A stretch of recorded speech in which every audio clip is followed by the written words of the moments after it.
I'm so sorry, guys. I had to make a part two. I ran out of storage on my phone.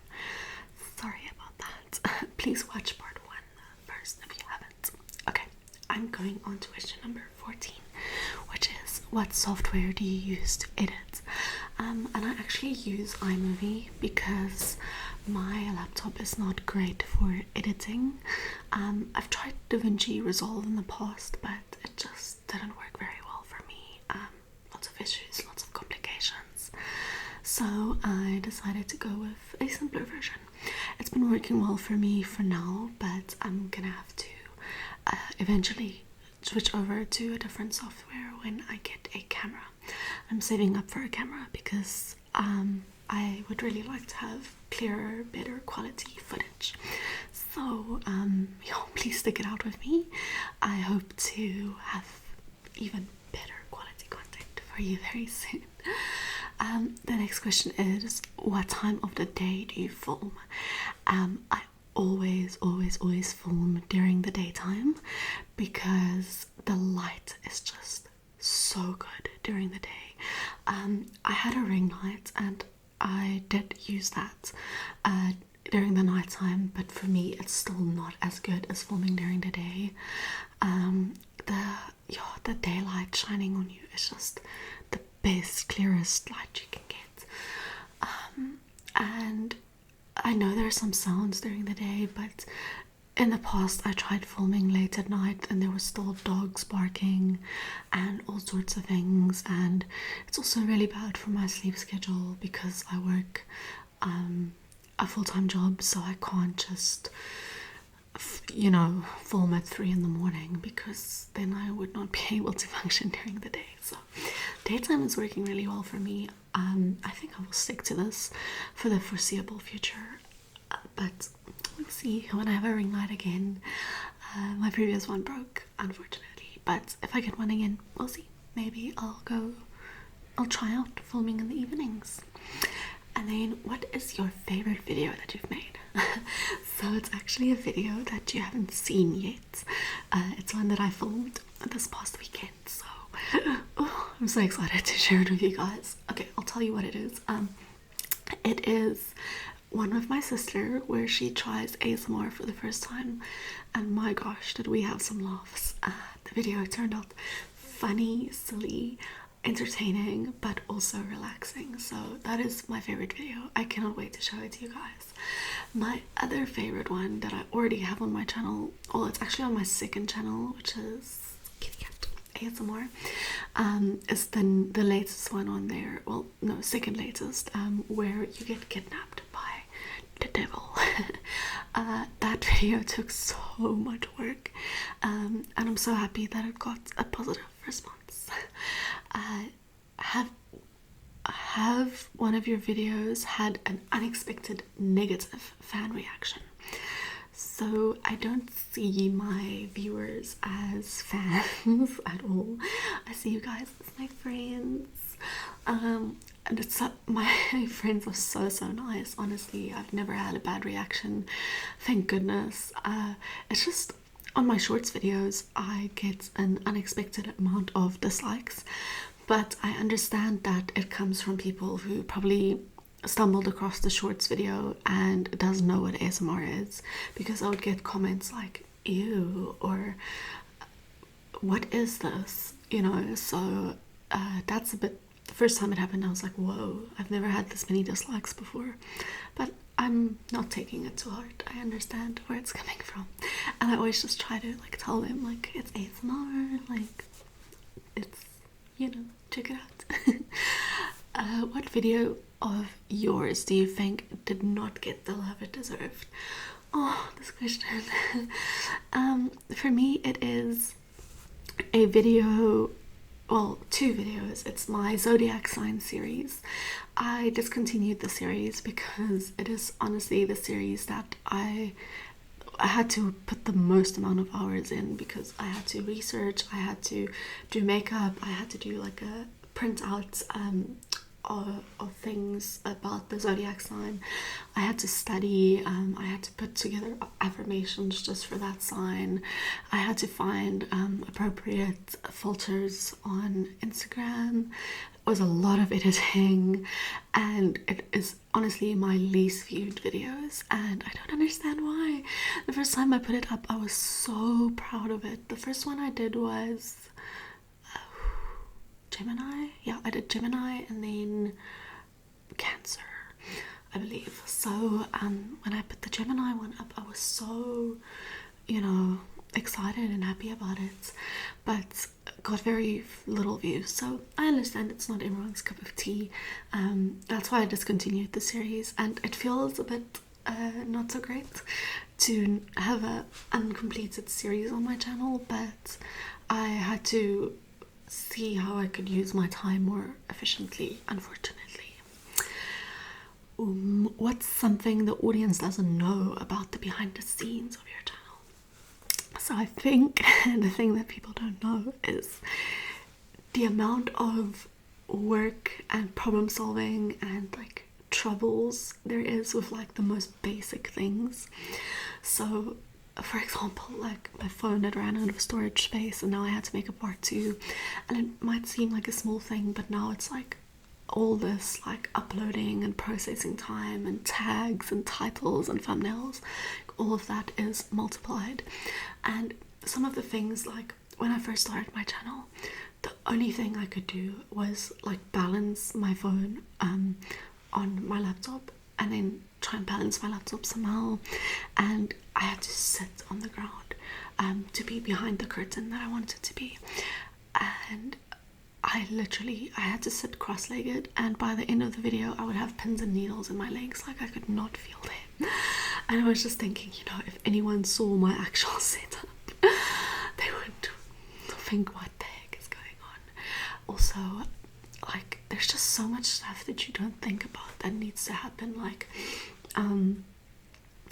a refrigerator that you need to switch off, or I need to get my dog to not make noise, like I need to put him somewhere so that he can be quiet for the duration of filming, or birds, or construction, or making sure the lighting is correct and having a proper backdrop. That is probably the biggest thing. And so for example, these like fairy lights that you see back here, to get them plugged in, there's only one point where I can plug them in, so I need to like kind of crawl under my desk to do that, and then I need to plug out my laptop and plug that in, and use this extension cord that's kind of broken. Like, it's just the most like ridiculous thing that you would not even think about.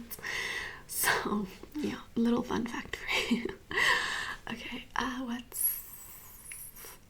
what's the most absurd request you've received from a fan? So I've definitely received some very strange requests, but I'm not going to tell them to you guys because I don't want someone to think that if they want to send me a request, for a custom video or something, that they might feel embarrassed about it, or that I'm gonna, tell people about it. I want this to be a safe space, and I want people to ask me if there's something particular that they like in ASMR that they'd like me to do, under respectfully, professionally, of course. But there was one instance. So someone messaged me or emailed me for a custom video, and the thing they wanted was quite strange, but it was doable. It wasn't like something that I wasn't willing to do. It was just strange. Like, I've never heard of something like that. But the thing is, they didn't even like want to pay me for it. They just said, okay, like they don't have money, but if they maybe have money in the future, they'll get back to me. But can I like explain to them in detail so long how I would do this thing?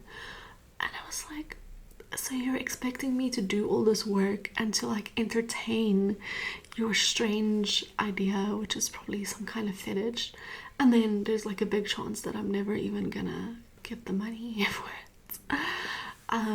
It was just so strange. Like, people just, they don't seem to understand why we don't do these type of things for free, how much work goes into it.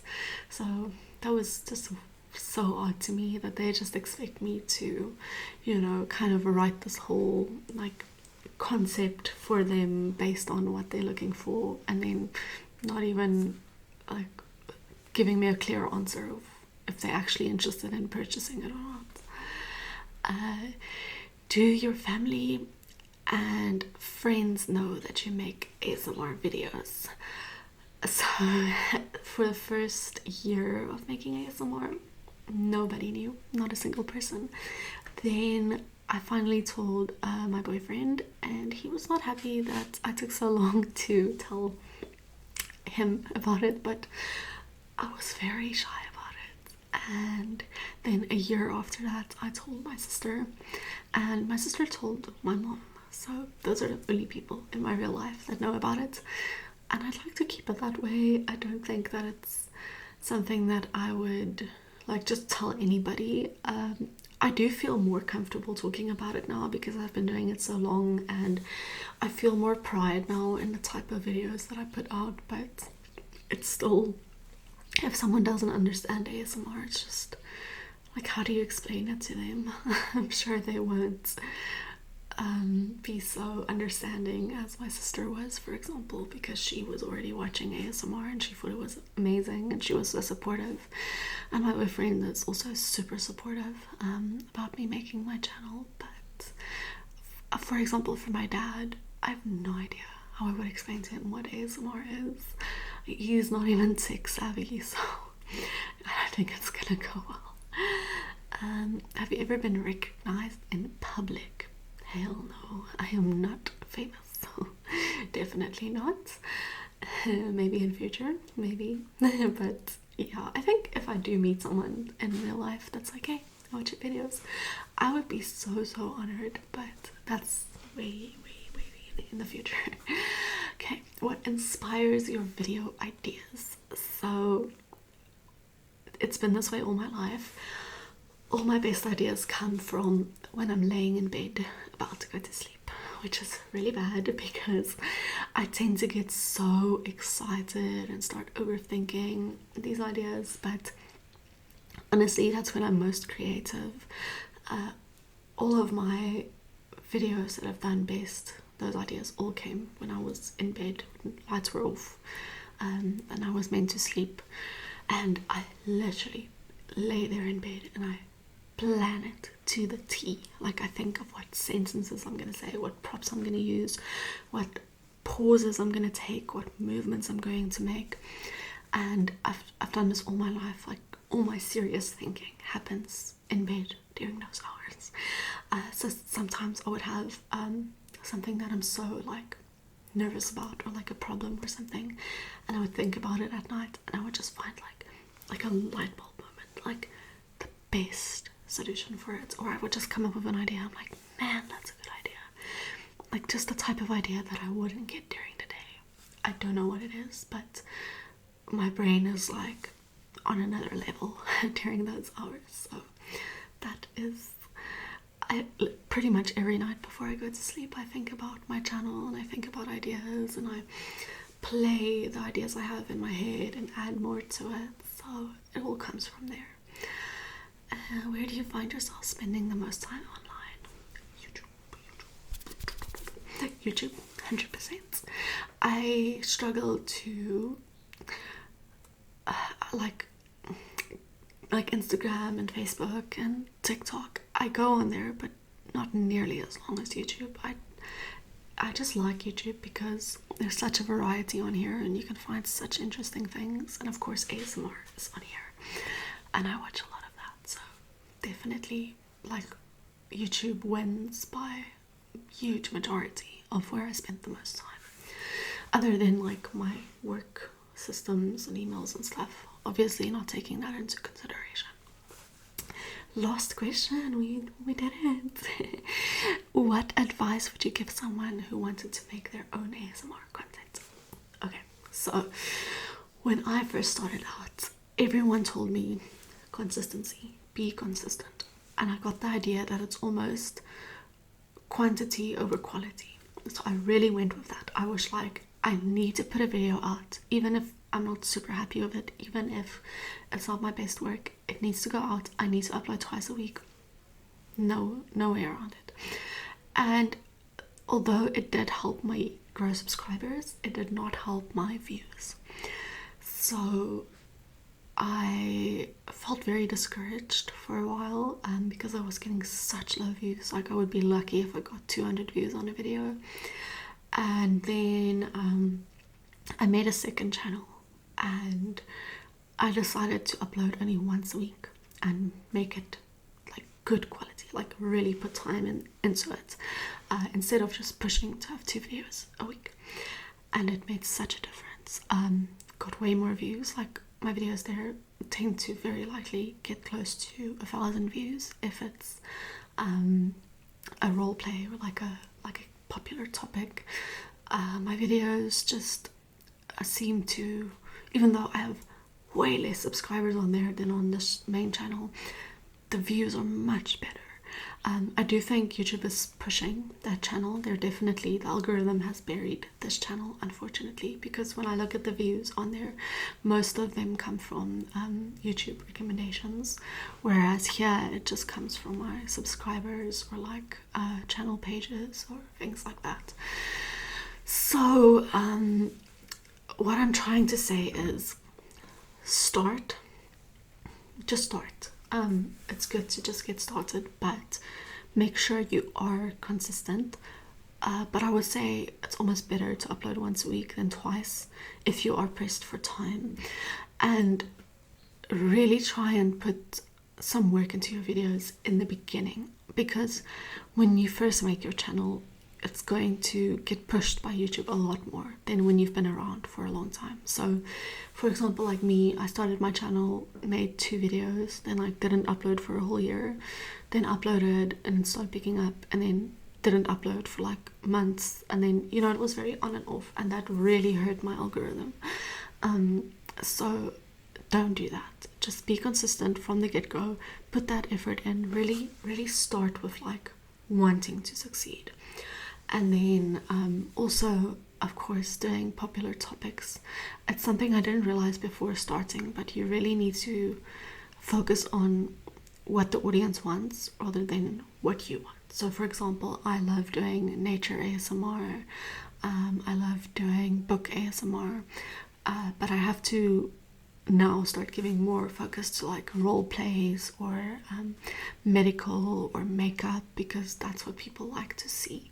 So if you see there's some kind of trend, like for example shorts, I don't personally watch shorts videos, but YouTube is pushing shorts at the moment, which is why I'm doing them, because they're helping my traffic, getting traffic to my channel, and I get about the same amount of like watch hours and way more views by having a shorts video. So it's almost more beneficial to my channel than making something like this, which I really like. So sometimes you can put out a video that you're just passionate about, but you have to accept that it's not going to get the views that you want. And I'm just so careful now, especially on my second channel, to mess up my algorithm, because once YouTube decides that they're done with you, it's kind of hard to get out of that. Also, support each other, you know, don't see other people in the community as your competition. This is an amazing community, the ASMR community, and I love how supportive everyone is, and I promise you, if you support fellow ASMR artists, it'll only affect you positively. So that is my tips. Yeah, if there's anyone out there that wants to start ASMR and want some more tips, you're welcome to email me. I'd be so happy to help you with the little that I can offer, you know. I love you guys so much.